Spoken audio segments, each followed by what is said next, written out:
Okay. Hello, everyone. This is Dr. Mike, host of the free iTunes podcast, Psychiatric Secrets Revealed with Dr. Mike. But that's not why I'm here today. This is another Saving Savvy episode, this time looking at the Samsung Sunburst A697 cell phone. This is available through ATT, through their regular and Go phone services. I think they're phasing it out, so the phones in refurb version are now selling for about $40. This is actually from Consumer Cellular, which uses the AT&T service and basically gives you a discount on the phone. So this is a new phone that was about $40. You do have to pay an activation fee, however. Consumer Cellular is a great company.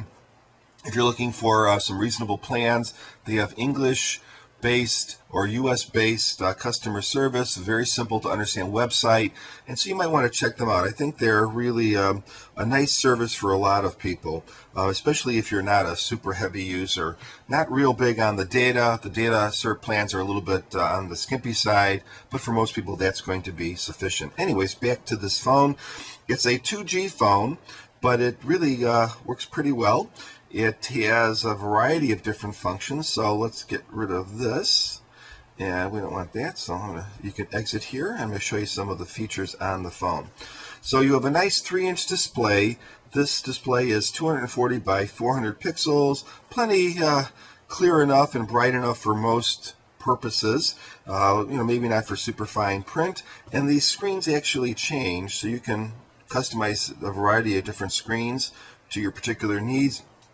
And uses the TouchWiz interface, which basically you get to pick different things, different fonts. So let's say if I wanted Facebook here, I could just press that, and then I could move it around and get it into position that I wanted.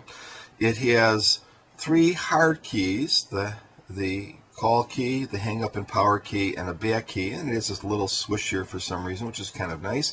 It has 3 soft keys in the bottom. This is your dial key, traditional. And you can go back here. Oops. This is your contacts key, and it's a nice contact book. It will handle up to 1,000 entries, so more than most of us would ever need. And it also has a menu key, and the menu key brings you up to a lot of different options. Some of these will say, for instance, like ATT GPS or the applications. These are all AT&T services, which will not work as far as I can tell on this phone, because although this uses the AT&T phone network, it's a consumer cellular phone, and obviously the billing is going to be different. But there are a lot of really useful things here. So you have a settings button, which allows you to change many different parameters in the phone like you would expect. You have a tools button, and this phone has a lot of different tools, from a camera, which is 2 megapixels, typical cell phone camera. It will also let you do some very simple, lightweight video recording, voice recognition. It will also has a little audio recorder, a variety of alarms.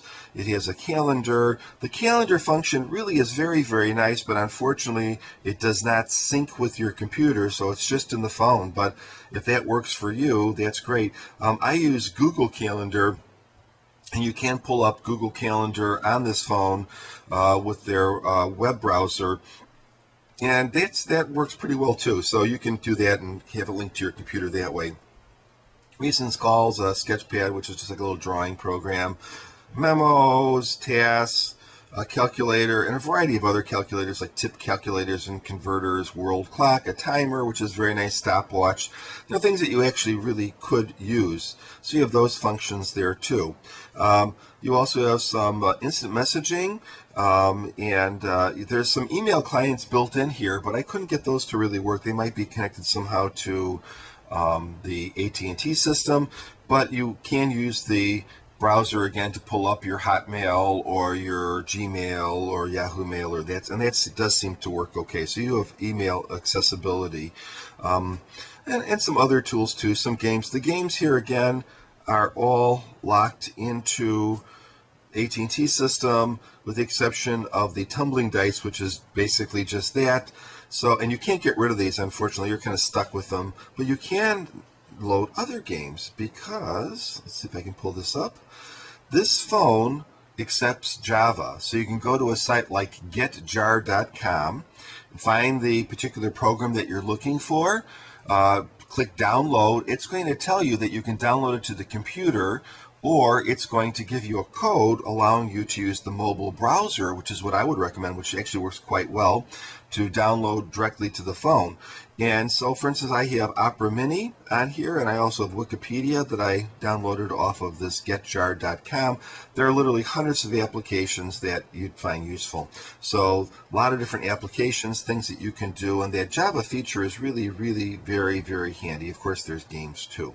So we're going to get out of here and look at some of the other functions. Here again, this just shows you the calculator. Just a nice standard calculator. It also has scientific functions if you want that. And we'll back out of here again.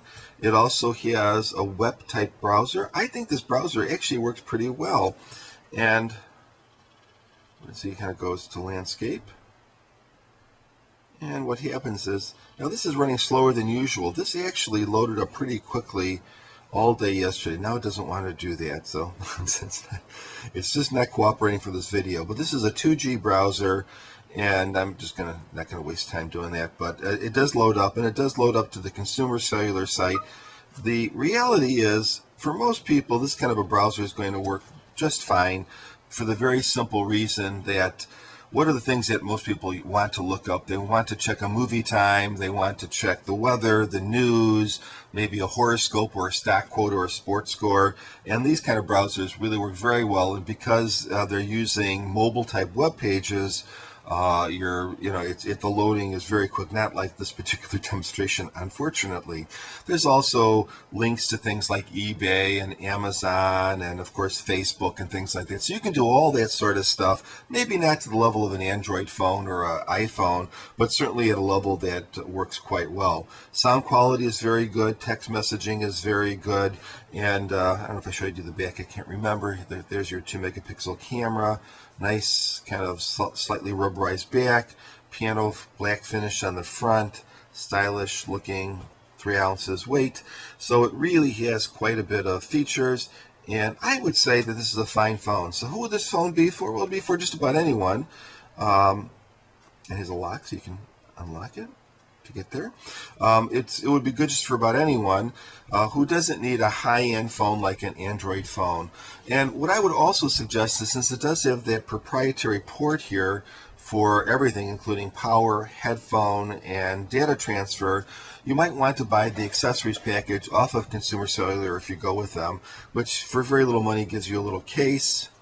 It gives you the car charger, which has that little proprietary, so I'm doing this backwards, port, that plug on it, and it gives you this little headphone jack, which is for that one mono earpiece, and then the microphone so you can do hands-free calling.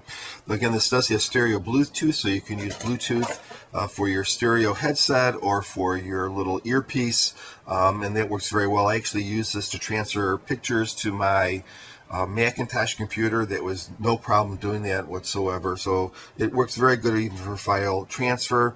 I'd say think about this phone. Again, if your needs aren't very great, but you're thinking that you need a phone that's a little more sophisticated than a flip phone, definitely think this would do the job. And I do like this Consumer Cellular company. The only thing that I would complain about this phone is it's a little annoying to have all these applications that you can't use because it's not really connected to that ATT billing system. But beyond that, everything seems to work. And I'd say if you're thinking about a nice little phone for yourself or for one of your kids, check this particular one out. The fact that it's now being phased out by AT&T, perhaps it will also happen for Consumer Cellular. But for $40 for the phone and cheap data plans and cheap minute plans, you can't complain. Oh, by the way, Consumer Cellular has very limited data plans. My data plan on this phone is only 4 megabytes. Then you think, oh, that's ridiculous. I need a lot more than that. I need gigabytes. Well, don't forget, this is a 2G phone. You're not going to be doing Flash on this. You're not going to be doing YouTube videos on this. You're not going to be downloading music, although you certainly could be playing music on it. And so your data needs are really a lot less than if you're using a phone like an Android or something like that. So anyways, give my podcast a listen. It's free. It's on iTunes and other places. Psychiatric Secrets Revealed with Dr. Mike. Just search for that and you'll find me. You can even Google for it. And this is my little review on the Samsung Sunburst A697 phone. Take care, everyone. Bye-bye.